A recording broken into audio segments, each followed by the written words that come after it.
Now we're going on to the section. So we can understand that the Quran is, whatever interpretation you're going to give, the fact is that the Quran is denying that the Jews crucified Jesus, right? Or that they had a hand in crucifying him, right?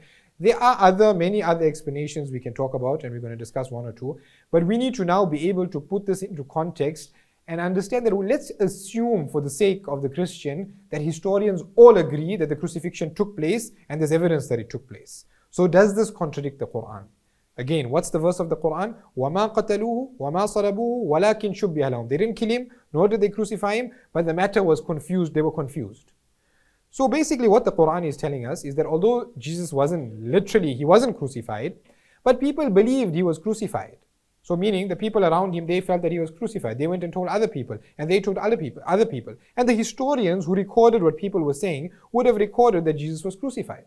So even if you take the mainstream Quranic understanding, it doesn't go against the historical understanding, because history is not always an eyewitness. So when we look at the quotes, you'll see it's a historian coming 30 years later who's writing that Jesus was crucified. Does that mean that Jesus was literally crucified? Or does that mean that he heard from people who believed that Jesus was crucified? That's all it means. And this is it's in conformance with what the Quran is saying. وَلَكِنْ شُبِّهَ لَهُم. People around believe that it was Jesus that was crucified. So that was what would have spread. So when we look at the historical evidence, you'll see there's no eyewitness. There's no one really saying that he saw it. It's more people coming much later who are just writing this down. So we need to understand that also if you take the first interpretation that someone was made to resemble Jesus, then the Quran is saying that yes, a crucifixion took place. Someone who looked like Jesus was crucified. So obviously the historical record is going to say that Jesus was crucified, although the Quran will say it's not actually Jesus. So we need to understand that there's no real contradiction between what historians might say and what the Quran is saying, if we understand that. But we look at the quotes just now and see what it was. So how have Muslims throughout history understood walakin shubbiha lahum? That's what we're going to go through now. A few different interpretations of walakin shubbiha lahum. So the most popular theory by far throughout all of the Mufassirin is the substitution theory. Someone was made to resemble Jesus and took his place, and he was crucified. There's different ways they do it. Some Mufassirin explain that it was a follower of Jesus who decided to take his place willingly, and that's what we call a sacrificial theory. Some say no, it was Judas who was made to look like Jesus, and because he was a traitor, he was crucified. So that's like a punitive theory. And others, there's a whole lot of different explanations of what really happened. The reality is we're not sure. So at that time, early Christians, there was a group of early Christians called the Gnostics. They were like a sect early on in the first 2 or 3 centuries. Their belief in the Gospels that they had was that Jesus was actually not crucified, and someone had taken his place and was crucified in place of him. And the Gnostics themselves were not some very fringe sect that no one heard of. The Gnostics actually traced back to someone called Basilides, who was a student of Peter, the disciple of Jesus. So they were like a solid Christian group, and they had this belief. And it's possible that they were around in the Arabian Peninsula at the time of the Mufassirin. So the substitution theory is by far, I'd say 80-90% of the Mufassirin go with this different ways. Some say an enemy was made to look like Jesus. Some say one of his disciples volunteered, but it's not really of any importance. That's one theory. The second one is the swoon theory. This was the one that Sheikh Ahmad Didat used to always speak about. So in this theory, we need to understand this, because if you're going to read the choice, you're going to read the books of Ahmad Didat, how he explains it is that he accepts whatever's in the Gospels, and then he says that Jesus was put on the cross, but he wasn't there for very long. If you look at the time periods that are given, he wasn't there long enough for a person to die. So it's called the swoon theory, meaning whilst he was on the cross, he swooned, and people thought he was dead. They took him off, and then Sheikh Ahmad Didat, it's very brilliant the way he explains from the Gospels how Joseph of Arimathea went, and he saw that Jesus was okay, and Jesus wasn't actually dead. They took him to the tomb. He just suffered a bit, and after he didn't raise from the dead, he just acted like he was dead, and he came back, and he proves all of this using quotes from the Bible. And Sir Sayyid Ahmad Khan, the founder of Aligarh University, he also held to this theory. There are many Western academics also hold to this theory. It's called the swoon theory. The only issue with this theory is they believe that Jesus was put on the cross, whereas the Quran says, وَمَا صَلَبُوهُ. So that's the only, so to say, issue with this theory. But the way they explain it is, صَلَبُوهُ means to be killed on the cross and not to just merely go on the cross. So that's how they explain it. Of course, there's further objections and answers that go with that, but we just need to understand this theory. If you're going to be reading The Choice and Sheikh Ahmadida's books, that's how he explains the crucifixion. He says it really happened, Jesus went on the cross, but he didn't die, he came out alive, and whatever happened, and he has evidences to support it from the Gospels, and many others also believe that before him and after him. That's the swoon theory. Now we're going to end off with the historical evidence for the crucifixion. And this is very important because you'll see Christians coming and saying, there's so much of historical evidence for the crucifixion. Tacitus, Josephus, they'll give you like all of these historians' names and they'll say, they all said the crucifixion happened. Your Quran is coming 600 years later, it's saying the crucifixion didn't happen. Very, very common thing. And you'll see even academics, I just have two quotes here, I'll read one of them. James Dunn, who we actually used in previous sessions, he says, two facts in the life of Jesus command almost universal assent.